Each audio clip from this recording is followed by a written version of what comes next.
Bheemili బొల్లారంలో 56 లక్షలకే gated కమ్యూనిటీలో 2 BHK flat. Just call. Love మ్యారేజా? లేదండి, అరేంజ్ మ్యారేజ్ అండి. నాన్నగారు చూసిన సంబంధమే. నాన్నగారు చూసిన సంబంధం, అరేంజ్ మ్యారేజ్. తమిళ అమ్మాయా? తెలుగు అమ్మాయి. తెలుగు వాళ్ళే? తెలుగు. ఓకే. మా బ్రాహ్మణ్ కమ్యూనిటీ. మా ఆవిడ వచ్చాకే నాకు అన్నీ కలిసి వచ్చాయి. అన్నీ కలిసి వచ్చాయి. మా ఆవిడే ఇప్పుడు మా అందరికీ దిక్కు. ఏం జాబ్ చేస్తుంటారా? లేదండి, she was a teacher. MA Hindi చదివింది. She was a teacher. But నేను అదే చెప్తాను కదా, కొన్ని నేను ప్రిన్సిపల్స్ ఉన్నాయి. ఎంత కష్టమైనా సరే నేను తలుచుకుంటే మా ఆవిడ్ని హిందీ టీచర్ చేస్తే 70-80 వేలు గవర్నమెంట్ జాబ్ అన్నీ వచ్చేది. మగాడు ఉద్యోగం చేయాలి, ఆడది ఫ్యామిలీని చూసుకోవాలి అని నేను ఒక ప్రిన్సిపల్ పెట్టుకున్నాను. మీ ప్రిన్సిపల్? నా ప్రిన్సిపల్. ఆ తృప్తి ఇప్పటిదాకా ఉంది. అమ్మయ్య, ఇన్ని కష్టాలు వచ్చినా మా ఆవిడని నేను ఉద్యోగం పంపించలేదు. అలాగే మా ఆవిడ కూడా మా నాన్నగారిని అమ్మగారిని మా పిల్లల్ని మంచి పెంపకం, మా పిల్లలు బంగారం అనే పేరు తీసుకున్నారు. అది కావాలి, అది తృప్తి. ఎంతమంది పిల్లలు? అబ్బాయి అమ్మాయి అండి. అబ్బాయికి 26 ఏళ్ళు, అమ్మాయికి 24 ఏళ్ళు. ఇద్దరు ఉద్యోగాలు చేస్తున్నారు. ఓకే. పెళ్ళి అయిపోయింది బాబుకి?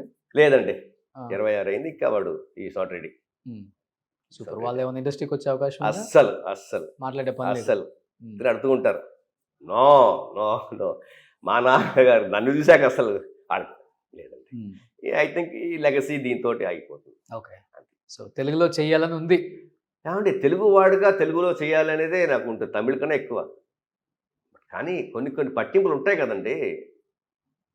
నా ప్రిన్సిపల్స్కి వాళ్ళ ప్రిన్సిపల్స్ సింక్ అవ్వాలి. అవ్వనప్పుడు కొన్ని బ్రేక్ వస్తుంది. సినిమాలో సింక్ అవ్వాల్సిన పని లేదు, క్యారెక్టర్ సరిపోతే చాలు. సీరియల్స్ లాగా ఈ పనికిమాలిన పాలిటిక్స్ సినిమాలో చేయడానికి సినిమా వాళ్ళు ఏమన్నా సాదా సీదా వాళ్ళండి. వాళ్ళు అలా ఉంటే ఇప్పుడు పాన్ ఇండియా మూవీస్ ఎలా చేయగలుగుతున్నారు? ఇవన్నీ పట్టించుకుంటే పాన్ ఇండియా మూవీస్ చేయగలమా? మరి కానీ కొన్ని డైరెక్ట్గా ఏమన్నా కొన్ని వింటే, ఒకరి గురించి వింటే డైరెక్ట్గా మీరు అడిగి తెలుసుకోవాలి. అలా కాదు కదా, చెవిని ఏమొస్తున్నాయో అది విని నమ్మేస్తారు. అది ఎక్కువ ఇండస్ట్రీలో కానీ ఎక్కడికైనా సరే.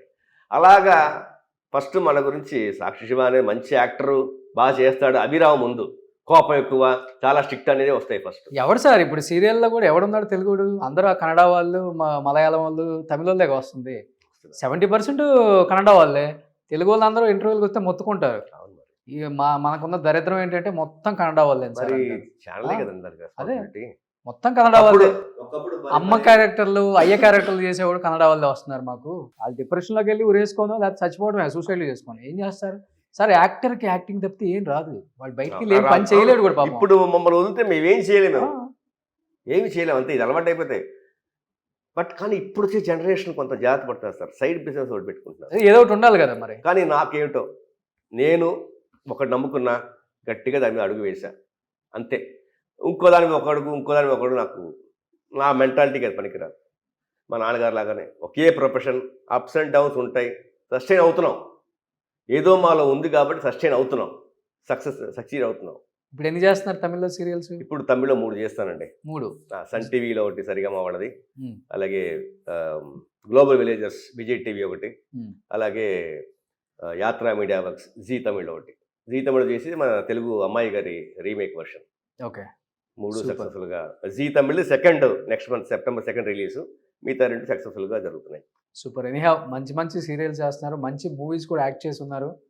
తెలుగులో మీరు ఇంతవరకు ఇంటర్వ్యూ ఇవ్వలేదు కాబట్టి, ఫర్ ద ఫస్ట్ టైం ఇస్తున్నారు కాబట్టి, నాన్నగారిని ప్రేమించే ఎంతమంది డైరెక్టర్స్ ఉన్నారు, ప్రొడ్యూసర్స్ ఉన్నారు, ఎస్పెషల్లీ హీరోస్ ఉన్నారు. ఇప్పటికీ నాన్నగారితో చేసిన వాళ్ళు ఇప్పటికీ యాక్ట్ చేస్తున్నారు.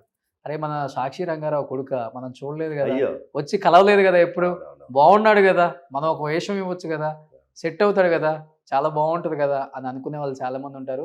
డెఫినెట్గా మీరు సినిమాల్లో చేస్తారు. దానికి నా సైడ్ నుంచి నా వంతు కృషి కూడా నేను మీకు భగవంతుడు ఇస్తాడు అని అనుకుంటున్నాను. అలాగే నేను చేసే సినిమాలంటే ఇప్పుడు భరతనేలో మహేష్ బాబు గారి బాబాయ్ చేశాను నేను, ఒక చిన్న గెస్ట్ రోల్. గుణా 369లో హీరోయిన్ ఫాదర్ చేశాను. అలాగే తమిళ్లో ఒక 5-6 సినిమాలు చేశాను. ఇవన్నీ కూడా ఏంటంటే నేనుగా కాదు, వేరే వాళ్ళు చెప్పి వాళ్ళుగా ఫోన్ చేయడం. అలాగే మంచు విష్ణు గారిని కూడా ఒకటి చేశాను, వాటర్ అని చెప్పి చేశాను. అలా ఏదో దేవుడు ఇస్తున్నాడు, ఇవ్వాలి అనుకుంటే ఎలాగైనా ఇస్తాడు, ఇవ్వకూడదు అనుకుంటే ఎలాగైనా రాదు. బట్ మన ప్రయత్నం కూడా చాలా ప్రయత్నం ఉండాలి. నేను ఆ ప్రయత్నం నేను ఎప్పుడు చేయలేదు, ఇక మించి కూడా నేను చెయ్యను. నేను ఓపెన్ చెప్తాను కదండి, ఎవరిని అడగనండి. నా గురించి క్యారెక్టర్ పడితే ఆటోమేటిక్ అన్ని మంచి, నా గురించి నిజం తెలిసిన వాళ్ళు ఎప్పుడైతే అప్పుడు వస్తారు, పిలుస్తారు, చేస్తాను. సూపర్. అప్పుడు వాళ్ళు అనుకుంటారు లేదు విన్నది నిజం కాదు అని. అది విషయం. అంతేలే క్యాంప్ ఇప్పుడు మన ముందు ఒకటి మాట్లాడతారు, మనం పోయామంటే ఇంకోటి మాట్లాడతారు. అంతేనండి. ఇది సమాజం అలా ఉంది. అది. ముందు రంగుల ప్రపంచంలో ఇది ఎక్కువ. అది. సో ఇలా ఉన్నారు కాబట్టి అలా ఉండే వాళ్ళు అలానే ఉన్నారు సార్ ఇక్కడ. అంతే. పైకి ఎదిగిన వాళ్ళు లేరు, చాలా మందిని చూసాం కాబట్టి. ఎనీహౌ మంచి మంచి సీరియల్స్ చేస్తున్నారు, తెలుగులో కూడా మంచి సీరియల్స్ చేసి అందరిని అలరించారు. నాన్నగారి పేరు నిలబెడుతున్నారు. ఎక్కడా కూడా కొంచెం కూడా ఆయన గౌరవాన్ని తగ్గించకుండా లేదు. ఇప్పుడు దాకా నిలబెట్టుకుంటూ వస్తున్నారు. తెలుగులో కూడా చేసి సాక్షి రంగారావు గారి అబ్బాయి సాక్షి శివ కూడా చాలా బాగా చేస్తున్నాడు అనిపించుకోవాలని మనస్ఫూర్తిగా కోరుకుంటున్నాను శివ గారు. Thank you so much. చాలా సంతోషం అండి, చాలా సంతోషం.